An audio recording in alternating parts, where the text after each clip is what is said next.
Hey there, this is James Hagadorn coming at you from not at the Denver Museum of Nature and Science. I'm currently in the Lemon Lounge at my house, and believe it or not, I'm flopping on the floor. So, welcome to this presentation. I don't know about you, but I've been cooped up in my house way too much. And I'm a geologist and a paleontologist. I look at rocks and fossils and minerals and other things from deep time to kind of figure out how the Earth operates and how it's changed. And I do that both with an eye to deep time and also to the future. But with this coronavirus thing, I have been sitting in the house and helping out with the kids and going for walks around the neighborhood. And I have to tell you a little bit of secret. I haven't looked at a rock or a fossil in 2 months. Oh my gosh.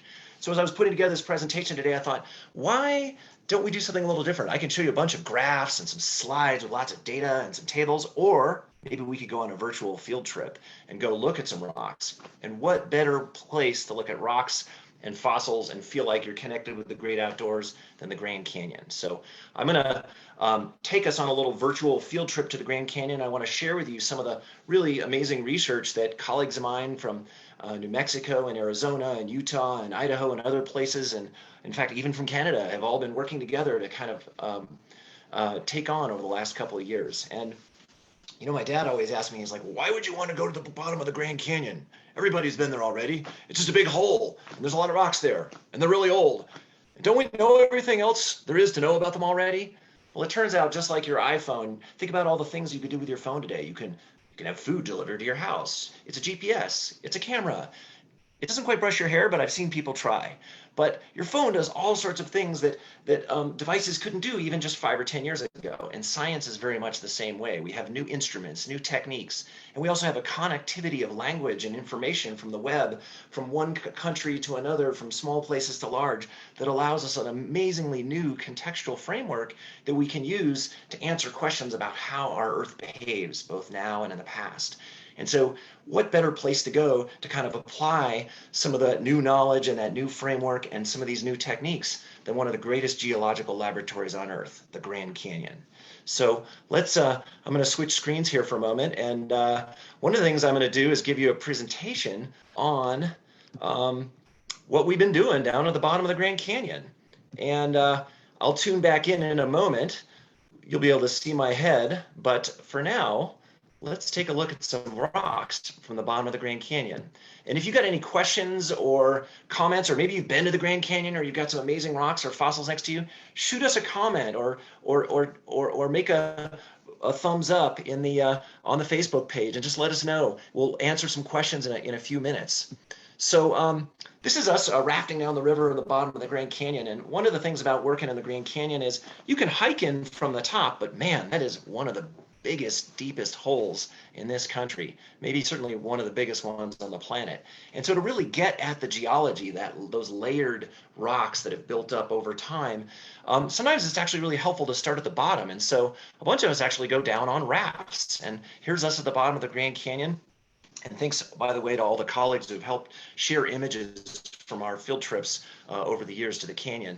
And so we're looking at rocks, and you notice we're all wearing rain jackets because you get very wet doing this. It's kind of odd. You're going to a dry place, but you get wet. So as you cruise down the river, you can look at layered rocks. In these cases, these are rocks that were laid down by rivers and streams and beaches as the particles build up, forming what are called sedimentary rocks. And I'm pointing with Carl Karlstrom there at some structures at the top, some big bumps, these things right here that you can't really see from the rim, and you can't see when you're up close. But when you're on the river, you can see that these are basically big erosional or sort of cut out surfaces in these rocks that tell us about what happened, in this case, to rocks that are about 500 million years old.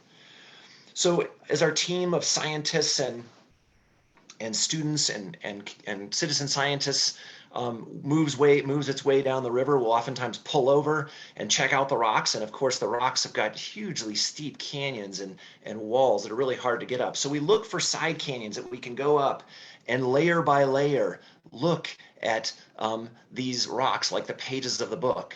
And one of the great things about sedimentary rocks is that they chronicle the history of time, with the older rocks typically layers of rocks being on the bottom and the younger ones on top. And so kind of like reading pages of a book, we can read this book backwards and see change through time, like reading the earlier pages of the book and getting to the beginning. And of course, as we do this, we work our way up the canyons layer by layer, trying to read these rocks to tell us, see what they have to tell us about how the planet has changed. And of course, sometimes it's really wet, which can be fun and slimy, and other times it's nice and dry. And we'll measure these rocks with different instruments like a Jacob staff or a Brunton to kind of figure out what kind of clues are in these rocks that tell us about what was the Grand Canyon like in the past. And so as we do that, we'll make readings and work in teams to record our information and record, in this case, Carl Kostrom's measuring the orientation of these beds.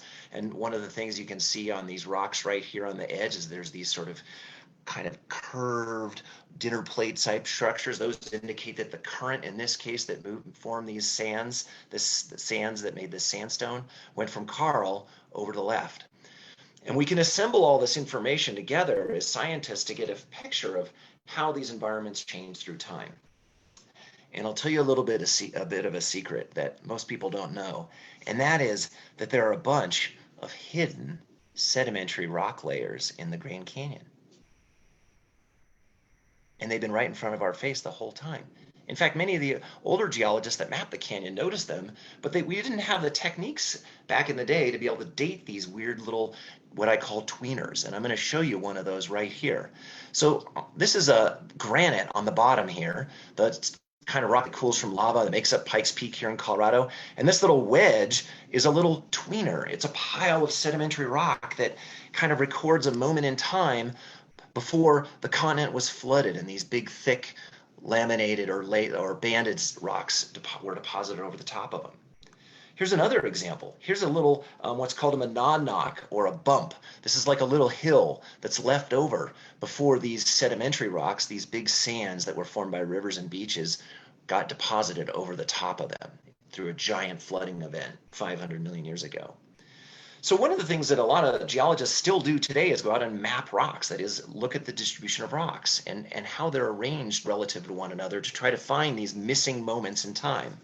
And we just published a paper on one of these a little while ago, figuring it out, together with a whole team of geologists building on work from our predecessors. And if you look at this slide, you think, oh, wow, look at all these beautiful, or in this case, really tan and boring looking sedimentary rocks that are layered horizontally. They're all the same. But I'm going to show you a couple of images of us mapping these. Here's some people here for scale. Holy guacamole.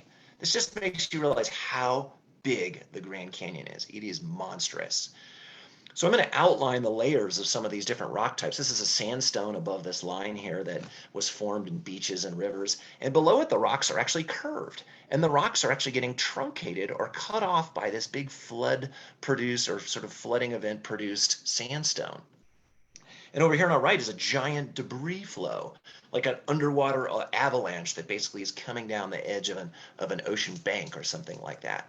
And so by mapping these out, we've actually been able to figure out that there are actually rock formations in here that tell a sort of hidden picture of Earth history during this time.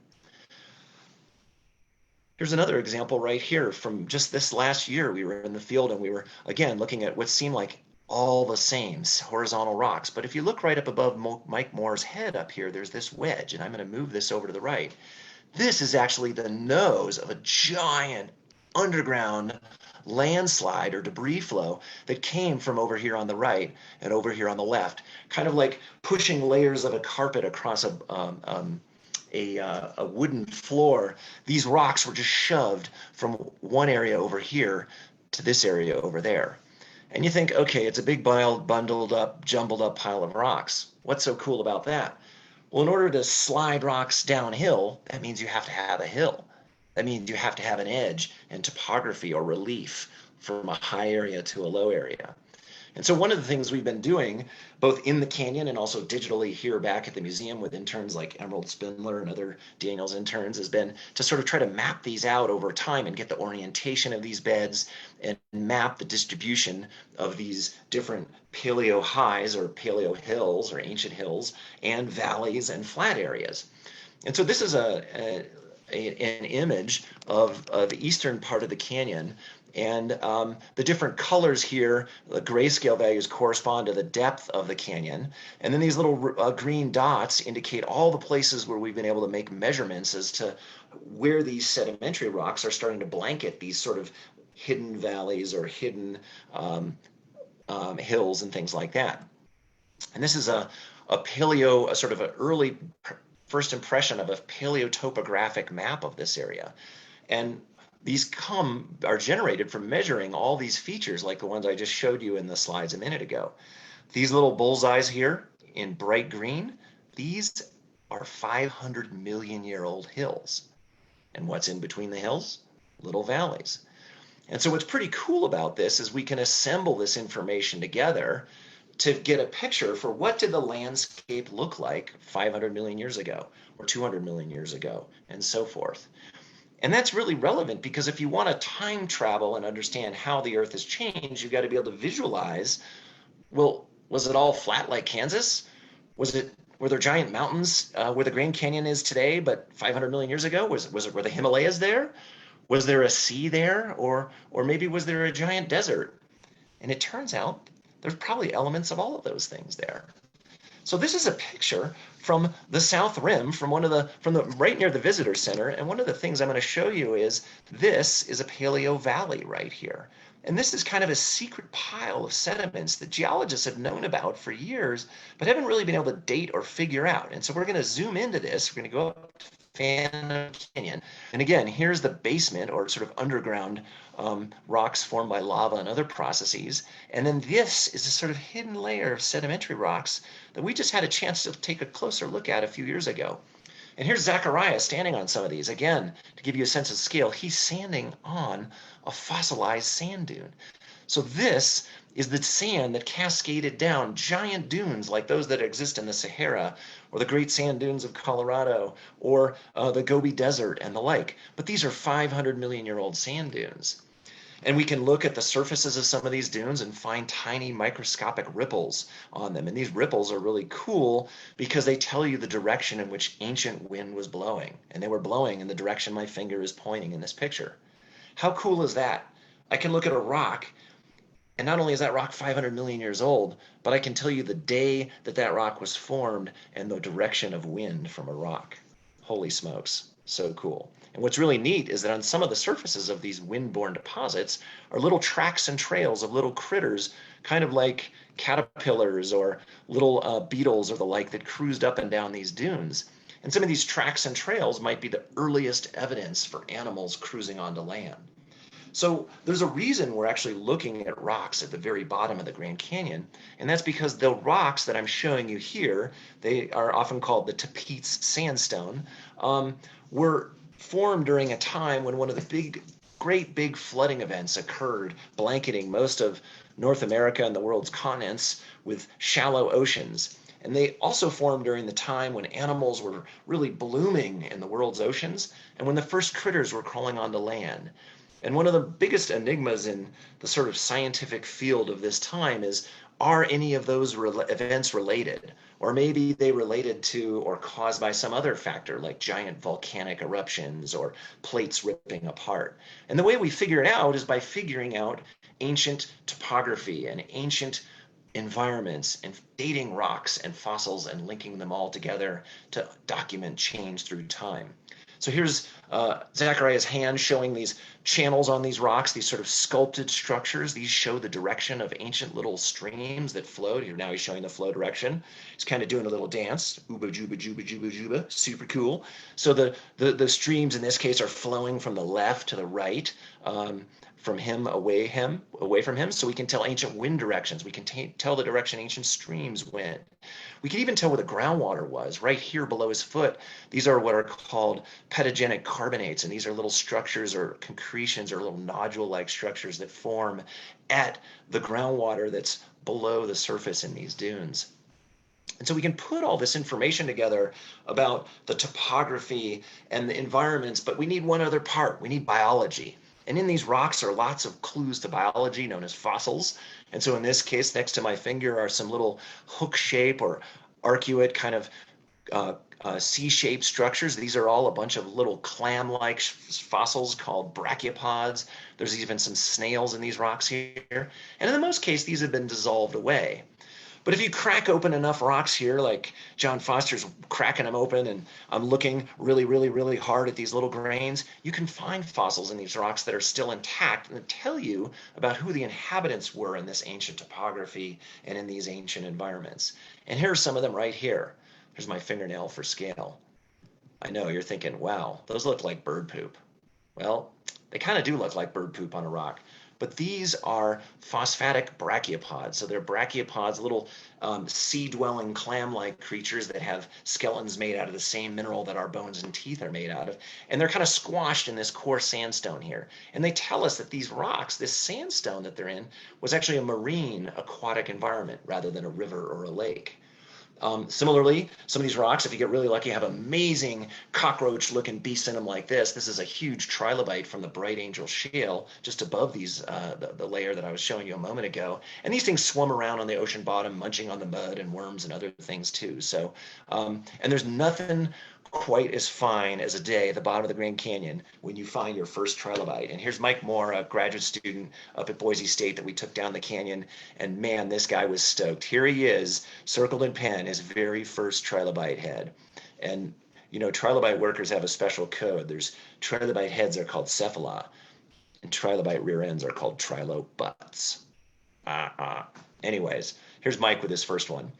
In addition to body fossils of skeletonized creatures, you can find tracks and trails. And here's Karen from Boise also taking a look at some of these slabs. And on the surfaces of these, you can actually see the poop and the trails made by little critters. Here I'm tracing some of them with my arrowhead here as they cruise through the muds in these early bays and estuaries and seas. And what's interesting is that scientists have documented the appearance and disappearance of these fossils. And these ones right here, these are some of the earliest critters to burrow into mud, fresh from the bottom of the Grand Canyon, 500 and some million years ago. So when we put the fossils and the environments and the topography together, we really want to kind of get a helicopter view of what did Arizona look like? What did Colorado look like back in the day? And so this is an attempt at a paleo helicopter view from Eben Rose. And we know there were big hills and sort of mountains sticking up. There were rivers coming down in between them. There were probably some dunes in the distance. And there were lots of barrier islands and bays and estuaries and shallow settings. And of course, you can tell from this image of what the environment looked like that clearly 500 million years ago, the world was black and white. Just kidding. This is just a grayscale image. It was probably pretty colorful, but there weren't any plants yet because they hadn't evolved. So we take this information together about what the environments and fossils were like, and we have to document changes through time. And to do that, we sit there and measure layer by layer these changes in fossils and environments and structures, as Mike's doing here, and we log them in our field notebooks. This is one of Mark Holland's awesome measured sections here. These are all the different layers that we measured and notes about the orientation of structures and fossils. And we kind of take rocks back to the lab and we grab a bunch of awesome interns from Colorado College or Brown or wherever we can find, and we crush up the rocks. And of course, who doesn't like taking big rocks and making little rocks? And we cut them up, and our community scientists will take them and slice them and dice them and grind out the little grains and cut up the fossils and make slides to put on the microscope. And we'll look at them under the microscope. Sometimes we'll dissolve out or break out the pieces of the rock grains, taking out little crystals. These are crystals on the right called zircons. And we'll take those zircons and we'll dissolve them in the lab in acids with colleagues at labs all over the place at universities and surveys. And we'll zap them with lasers and we'll put them into high-tech instruments like mass spectrometers to get a date.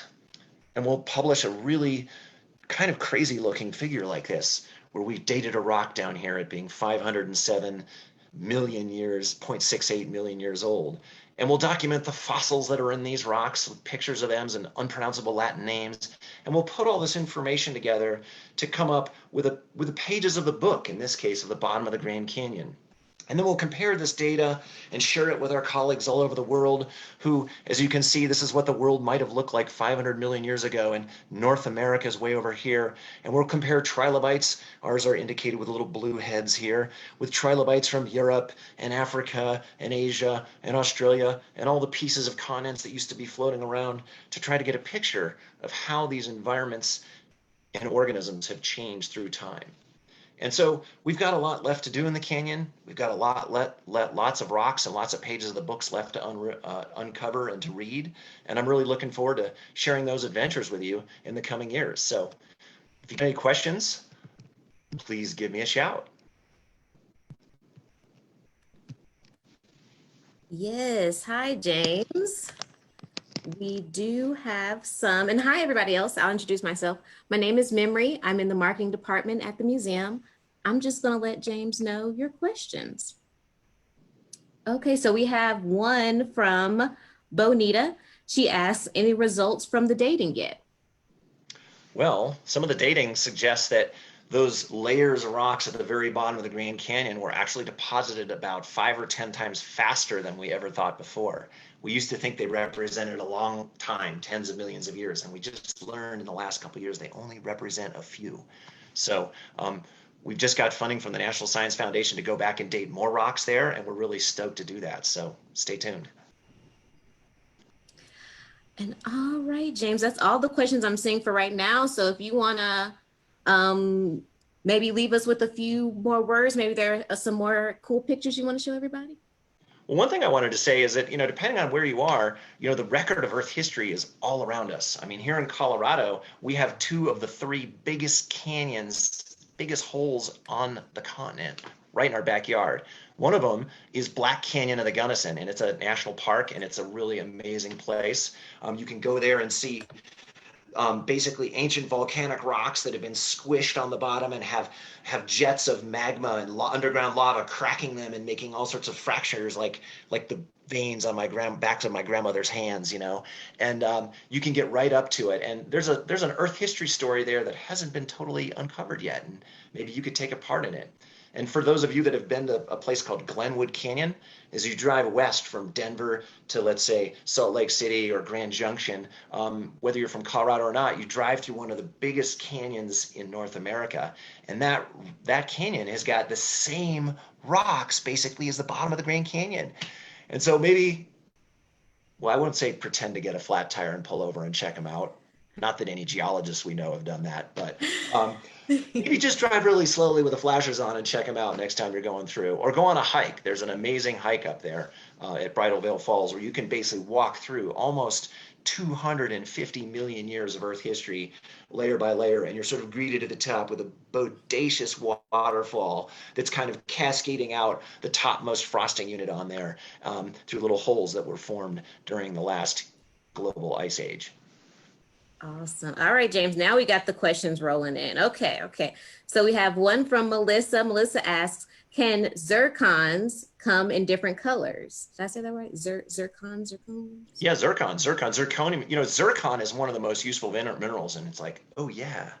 Many of us have a fake zircon or a zircon-like substance on our finger. It's cubic zirconia. It's a really hard crystal that forms when volcanic rocks either formed by exploding out of a volcano or cooling beneath the earth. And those little crystals actually can come in many colors. They're typically clear, but a lot of the really old ones are slightly pink or kind of yellow or kind of burnt, ugly brown. And I'll tell you a little secret, if you light them up with the right kind of radiation on the microscope, they actually have zones on them, sort of like rings, like a bullseye. And each of those rings is kind of like a tree ring that records the growth of that crystal. And they have just fantastic colors when they're illuminated in that way. Okay, we got another one from Kristen. She asked, when determining flow direction, are all of the rocks in the original orientation? Has there been movement that you have to compensate for? Absolutely. Great question. So when you're measuring the layers of the rock, like, okay, here, let me go. Boom. We've got a bunch of books. And we've got what's called cross bedding. So when you make a sandstone, you kind of have a little ramp and the grains hop up that ramp and then they roll down it. And then wind blows them up, boop, boop, boop, and they roll down it. And you form what's called cross-bedding, which is like, here's my Winnie the Pooh books. The layers just build up like this. And so geologists sort of read those layers, and we don't have the wind anymore, but we have the layers that were formed, so we know the wind direction from measuring this in 3 dimensions, actually. And of course, the continents have been moving around, so as is the planet. So, these orientations have all gotten moved around a little bit and squashed. And so we have to kind of correct for that when putting those measurements together. The other thing we have to correct for, and I'm not going to do this with my daughter's books, is that the continents and these rocks have been ripped apart in pieces and splatted by volcanoes and are sometimes located in different locations. So we have to kind of reconstruct the puzzle and then put that information together. And kind of like most detectives at a crime scene, we never use just one current direction to figure out the way an ancient river moved or a tidal channel. We use hundreds of those for many locations because every now and then you get some data that looks like, I don't think we figured that out quite yet. So Cool. Oh, wow. Okay. These questions are really rolling in now. Okay. Denani asks, any recommendations on good field guides to geology for the Rocky Mountains? oh my gosh. Well, in Colorado, the best one is written by Vince Matthews in the Colorado Geological Survey. It's called Messages in Stone. Like, Okay. ooh, there's a message in the stone and I'm going to go get it. And it is a sweet coffee table style book with great pictures showing different places. It's got some cartoons in it. That's one of the best ones.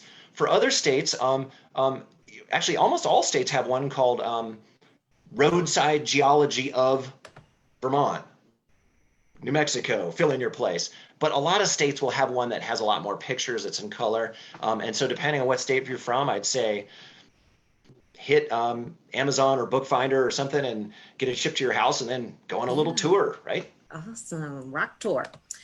All right. And we have another one from Sarah. She asks, what is the best way for young people or volunteers to get involved in this sort of science? Well, depending on where you are, you could volunteer at a museum. I mean, we have hundreds of volunteers that get involved with us. If they're kids, they typically will volunteer with their adult parent in tandem.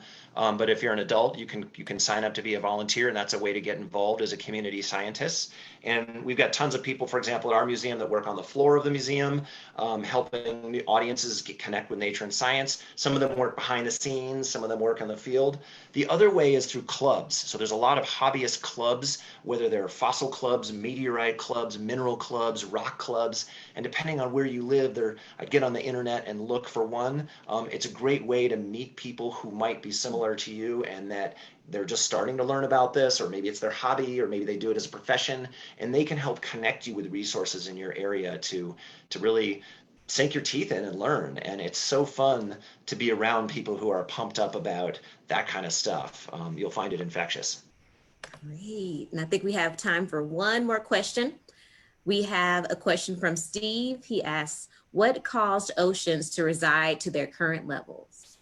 Oh, well, what caused oceans to reside to the current levels? The biggest thing is that taking all the water out of the oceans and making ice. So the oceans are like a big bathtub on Earth. And when that water evaporates, it goes up into clouds. Some of it goes over land, some of it goes over mountains or polar regions, and it comes out either as rain or snow, and it builds up as ice. Well, when you build up a lot of ice, you go into what's called an ice age, which we're actually in right now, because we have caps of ice on the north and south poles of the planet. And so one of the ways to sort of get the sea to recede is to basically build up a lot of ice, because you're pulling water out of the bathtub. And what's the opposite way? How do you flood the land? Is you melt the ice, and that basically all that water that's locked up on land dribbles back into the oceans and fills the bathtub, raising the level like, ooh, just gotta get over it. And so that's not the only process, but that's the one that is kind of the biggest influence on a short time scale. So pouring lots of lava into the bottom of the ocean is another way to fill the bathtub. Right? You just fill it with lava, and that lava displaces water, and the water basically oozes up onto the continents. And one of the ways that happens to build up a lot of lava it's not really lava, but the lava turns into rock, is you rip a continent apart, right? So you take two continents and you rip them apart like taffy. Well, there isn't just a giant hole that goes down in the middle of the earth. Basically, underground lava, underground lava, which is called magma, oozes up and basically forms rock. And so when that happens really quickly, it's kind of like squeezing that. You ever use that plumber's foam to fill in cracks in the Mm, walls? It's like uh-huh. squeezing a huge amount of that into the bottom of the ocean. And whoa, you fill that up, and the water's got to go somewhere, so it floods onto land.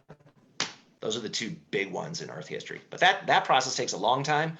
Melting and building up ice happens really quickly. And that's why people are so worried about global warming, because basically we're warming the planet really fast and melting the ice really fast, which is going to fill up that bathtub. And that's bad news if you're in a coastal setting. Great. Well, it looks like we're out of time now, James. Come see us at the museum. Thanks for tuning in, everyone. Have a great day.